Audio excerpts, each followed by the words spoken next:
Most pop stars chase approval, but Ariana Grande built her survival on relentless discipline, obsessively repeating songs in Florida community theaters long before anyone was watching.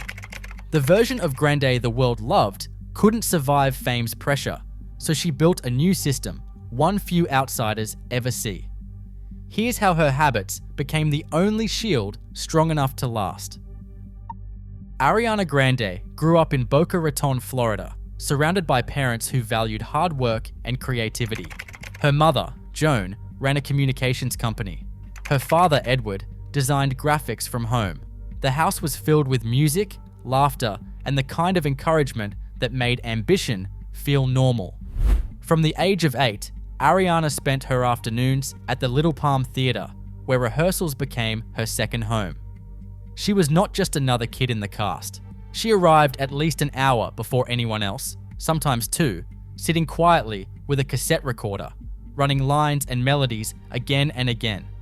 While other children played outside, she was inside, listening back to her own voice, correcting every note, repeating songs until they felt automatic.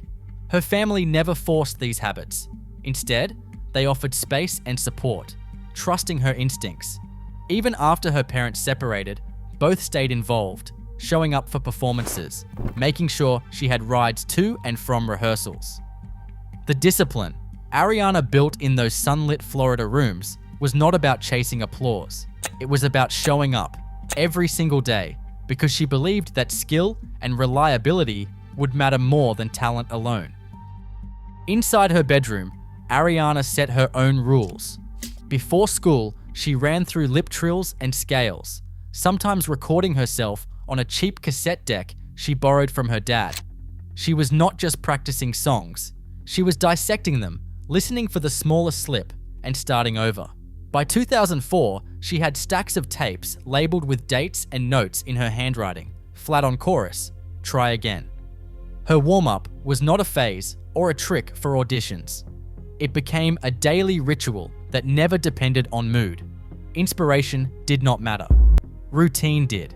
She copied her idols, rewinding Whitney Houston's runs until she could echo every inflection, and she logged each attempt in a notebook.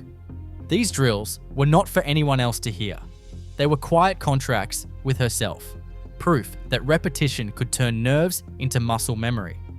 Over time, the ritual hardened into identity.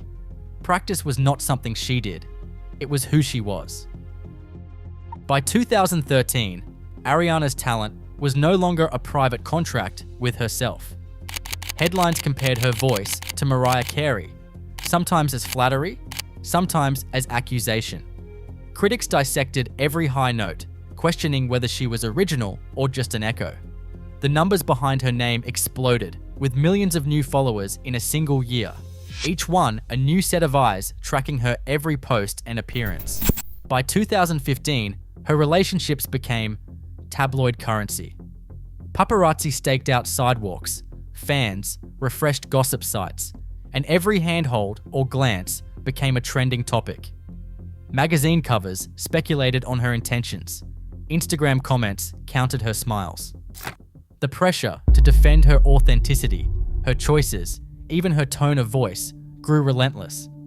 Underneath the surface, the scrutiny was no longer about music. It was about whether she could remain soft and open while the world demanded a shield. On May 22, 2017, the Manchester Arena filled with thousands of fans. The night ended with an explosion that killed 22 people and injured hundreds more. Ariana Grande, only 23 at the time, was rushed off stage in the chaos. In the weeks that followed, she spoke of feeling dizzy, breathless, and unable to sleep. She described panic attacks that left her unable to move, and later shared brain scans showing the physical impact of trauma. Publicly, she admitted to feeling out of control, to not recognizing herself in the aftermath. The attack did not just shatter the sense of safety for her audience. It rewired her own body's response to stress. Anxiety became physical. Grief lived in her muscles and breath. For a while, even music felt impossible. This was not the kind of pain that discipline alone could outlast. it demanded something entirely new. 3 times a week, Ariana sat across from a therapist, working through the aftermath with a kind of discipline that matched her approach to music. Cognitive behavioral therapy sessions, and EMDR, became as routine as vocal warm-ups. For 6 months, she retreated from the spotlight, shutting down her social media and limiting contact with everyone but her closest circle. In that silence, she started to rebuild, journaling every morning and setting strict boundaries around her time. One therapist, speaking without giving a name, described her commitment as rare, showing up even on days when anxiety made it hard to leave bed. The work was quiet, repetitive, and often invisible, but it gave her the tools to protect her energy and creativity. Out of that stillness, her honesty sharpened, and the next phase of her life began to take shape. Ownership changed the rules. When Ariana launched Rem Beauty in 2021, she kept full creative control, setting terms that protected her pace and vision. No outside board could overrule her. Every product, every campaign passed through her hands. On tour, her manager enforced strict rest metrics. 2 or 3 days off each week, even if it meant slower routing or turning down extra shows. Crew members tracked vocal health with apps, logging hydration and strain. The result was clear. In 2019, not a single show was cancelled for vocal issues.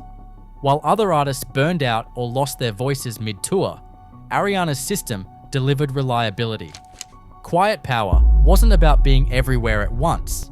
It was about building a structure so solid, nothing could shake it. Business, body, and mind all protected by design. In an era obsessed with visibility, Grande proves that invisible discipline outlasts public praise. Today, longevity isn't luck, it's strategy. The quiet choices you make now define the future you get.